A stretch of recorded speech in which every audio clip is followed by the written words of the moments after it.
Teman-teman bisa lihat deh, nggak ada kata baik di awal, di tengah, di akhir yang menyebutkan bahwa PHK itu adalah proses pemutusan hubungan kerja oleh perusahaan. Artinya apa?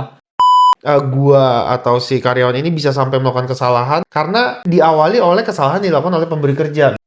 Ketika melakukan efisiensi, berarti ada kondisi keuangan perusahaan yang memang terganggu. Itu mesti bisa dipertanggungjawabkan, mesti bisa dibuktikan.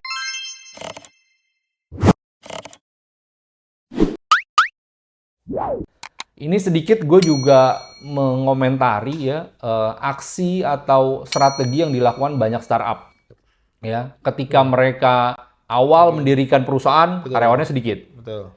Begitu terima investasi, tiba-tiba langsung melakukan hire Banyak-banyak. banyak, ya besar, melakukan rekrutmen besar-besaran supaya terlihat company ini membesar, ya sampai akhirnya juga memaksimalkan dengan tujuan kalau karyawan kita banyak, exposure jadi kelihatan tuh viral tuh, oh, si startup ini baru terima pendanaan, karyawannya banyak banget, segala macam. Akhirnya yang terjadi apa tuh istilah yang sering disebutin? Too big to fail. Nah, too big to fail. Udah banyak terlalu kejadian gitu loh. Artinya gini, ya teman-teman pengusaha, pemberi kerja ya perusahaan, proporsional aja kalau menurut gua.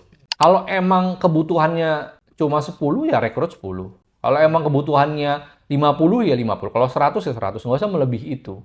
Dan itu kan juga bisa bertahap gitu ya. Betul. Artinya mesti clear nih. Yang direkrut itu sesuai dengan kebutuhan dan punya skill. Yep. Ya, berkontribusi juga dan mau berkomitmen sama si perusahaan. Jadi jangan tiba-tiba hire besar-besaran, terus tiba-tiba kalau nanti ada masalah atau mau efisiensi melakukan PHK juga besar-besaran. Yang tadi kejadian apa? Tadi begitu terima pendanaan, dia hire besar-besaran. Begitu nanti masuk tahun kedua, ketiga, keempat, mulai ingin meningkatkan profit, Betul. dilakukanlah efisiensi. Ya, itu benar banget tuh. Itu emang aspirasi yang sering kita terima tuh sebenarnya indikasinya ke arah situ gitu. Saat di awal mereka sedang ingin menunjukkan gitu ya kepada para investor, wah kita bisa menjalankan berbagai macam project nih. Ya. Karena kita punya SDM-nya, kita punya capacity-nya dan lain sebagainya. Tapi bener banget masuk tahun kedua, ketiga investor mulai menekan dong. Mana nih profitnya? Kamu bisnisnya berjalan, banyak hal yang bisa kamu handle gitu ya. Udah mulai terkenal, tapi kok profitnya marginnya kecil banget nih. Mulai itu ada tekanan kan dari para investor bahwa bisnisnya harus mulai gaining profit dong. Nah itu yang terjadi. Akhirnya mulai tuh, ya terjadilah layoff besar-besaran.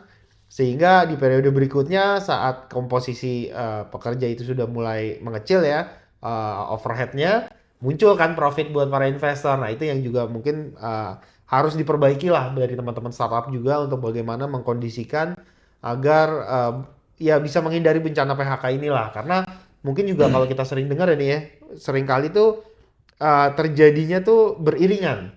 Saat ada satu bencana PHK di suatu perusahaan, ini banyak nih teman-teman yang kemudian mengambil kesempatan itu. Oh, si ini udah PHK nih. Akhirnya mereka ikut-ikutan supaya ya mungkin yang terbangun adalah oh ya bukan cuma kita doang kok, semua juga sama kok gitu loh. Padahal Manfaatin momen. betul. Mungkin belum tentu sama-sama mengalami kerugian yang sama gitu ya. Tapi karena ada momennya mereka sama-sama supaya terlihat oh enggak kok ini sistematis ini semua terjadi gitu loh. Akhirnya ramai-ramai mengambil kesempatan tadi untuk melakukan PHK besar-besaran gitu. Iya, benar-benar. Itu banyak juga. Tadi kenapa gue juga singgung di awal ya, pada saat ngebahas mengenai masalah efisiensi ini, ya ini mesti benar-benar memang bisa dibuktikan bahwa perusahaan sedang mengalami kerugian yang bukan cuma sekedar ingin meningkatkan profit tadi gitu loh. Ada kerugian karena mungkin dampak entah itu ekonomi global, ya atau mungkin karena sebab apapun akhirnya finansial mereka drop. Nah, contoh paling gampang adalah pada saat COVID. Pada saat COVID, kalau lu semua sebagai pengusaha, pemberi kerja, perusahaan ngeklaim, bisnis kita turun rugi, jelas banget. Walaupun ada banyak juga perusahaan yang tumbuh. Ya, kita punya klien banyak banget. Dia tumbuh bisa berkali-kali lipat, bahkan sampai naik berapa ratus % omsetnya itu pada saat pandemi. Ada beberapa sektor, ada beberapa bisnis yang ketika pandemi itu ya dibukakan lah rezekinya oleh Allah ya. Jadi akhirnya terlihat memang sangat signifikan lah pertumbuhannya. Nah, tapi buat beberapa perusahaan yang memang terdampak, yaitu mereka patut melakukan efisiensi. Bahkan pada saat itu ada eh, semacam keringanan atau relaksasi dari pemerintah untuk ketentuan-ketentuan terhadap PHK kaitan dengan pesangon. Itu ada keringanan-keringanan tuh. Mulai dari ada yang mengajukan cicilan, ada yang nggak bisa nyicil ya sudah. Ya jangankan buat bayar pesangon gitu loh, buat bayar operasional aja nggak cukup ya si perusahaan gitu loh. Sampai akhirnya mereka harus melakukan PHK. Nah, ini menurut gua teman-teman harus tahu nih ya. Jadi jangan menggunakan alasan karena undang-undangnya bilang boleh loh PHK dengan alasan efisiensi, terus menggunakan alasan itu menyampaikan di sosial medianya, membuat pemberitaan bahwa kita melakukan PHK karena perusahaan ingin melakukan efisiensi. Padahal tidak terjadi tuh efisiensinya. betul. Ya, lebih kepada pertimbangan-pertimbangan lain. Ini juga jangan sampai. Nah, yang berikutnya gue pengen komentari sedikit mengenai masalah alasan PHK karena sebab perusahaannya itu bangkrut. Kalau kita ngomong bangkrut atau pilot, ini nggak bisa cuma sekedar lisan. Ya kan? Betul. Kita nggak bisa bilang, perusahaan kita bangkrut nih, perusahaan kita pilot. Enggak. Ada metodenya gitu ya. Namanya proses melalui proses upaya hukum kepailitan. Ini ada tahapannya gitu. Jadi nggak bisa tiba-tiba kita bilang, karena lagi-lagi omsetnya turun, rugi, terus kita bilang, wah ini kayaknya perusahaan kita bangkrut. Udah ngeklaimnya kita bangkrut ya, kita pilot nih. Terus kita mau PHK, kita harus nge-stop pembayaran ke vendor juga segala macam. Nggak kayak gitu. Apa namanya aturannya gitu loh. Ketika kita memang ada di posisi bangkrut dan memang harus pilot ya, harus ditutup, dibubarkan perusahaannya. Nah ya lagi-lagi ini ada mekanisme yang harus dilaluin gitu loh. Lo ngeliatnya gimana nih? Isu-isu fenomena perusahaan yang bangkrut dan banyak permasalahan juga. Sebenarnya nggak cuma PHK ya. Kalau kita ngomongin pilot, bangkrut, apalagi penutupan perusahaan itu ya, berapa kali kita pegang project dan case mengenai masalah baik kepailitan atau mungkin pembubaran yang sukarela ya, likuidasi itu kan juga banyak isu teman-teman, nggak cuma mengenai masalah karyawan doang gitu loh, ada mengenai masalah aset lah, hutang, pajak. Nah ini kalian mesti tahu gitu loh. Mungkin tapi di kesempatan kali ini kita nggak akan bahas semuanya, tapi isu kaitannya dengan PHK dan kepailitan. Betul banget ini.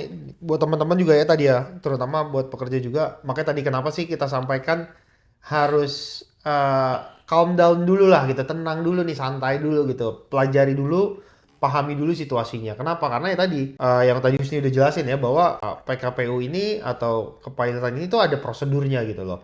Nggak tiba-tiba hari ini kita bilang misalkan direksi menyampaikan ke para karyawan, perusahaan kita sudah tidak grow, tidak berkembang, kemudian kita anggap perusahaan kita bangkrut. Tapi kemudian tidak melalui fase-fase PKPU-nya atau pilotnya gitu loh. Hanya memanfaatkan momen tadi kepada para pekerja yang mungkin tidak mengerti, disampaikan seperti itu, kemudian biasanya yang terjadi adalah permintaan untuk melakukan resign gitu ya. Jadi bukan PHK, tetap PHK namanya, tapi yang diminta adalah pengunduran diri dari para karyawan gitu loh.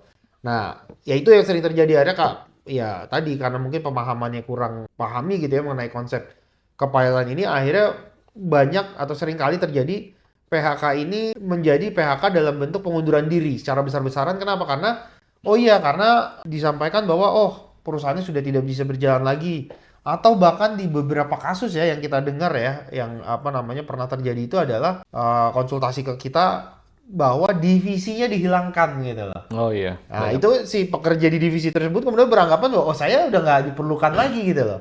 Padahal kan kembali lagi hubungan kerja kita diikat berdasarkan perjanjian kerja kan, gitu loh. Jadi ada beberapa konsep juga yang kemudian dianggap divisinya nggak ada, sehingga kamu sudah tidak diperlukan dimintanya bukan diputus secara pemberhentian dari perusahaan, tapi kemudian dimintanya untuk mengundurkan diri. Nah itu juga banyak terjadi seperti itu.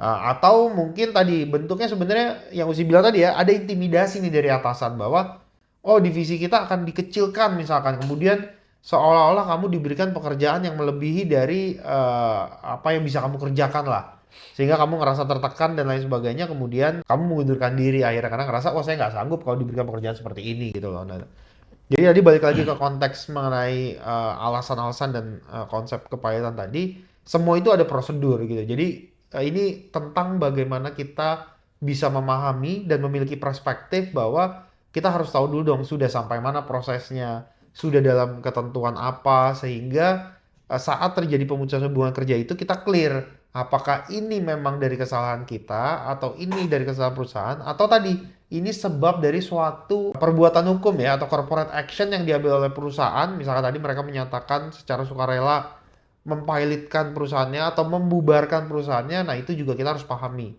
Sehingga kita bisa mengetahui status apa atau hak apa yang akan kita dapatkan. Seperti itu sini. Ya, betul. Nah, kalau kita udah ngomongin tadi isu-isu yang ada, ya nggak afdol lah kalau kita nggak jelasin juga atau kita nggak ngebahas juga gimana sih tahapan penyelesaian. Di masalah ketenaga kerjaan atau masalah karyawan ini, ya penyelesaian itu juga ada tahapan, ada flow.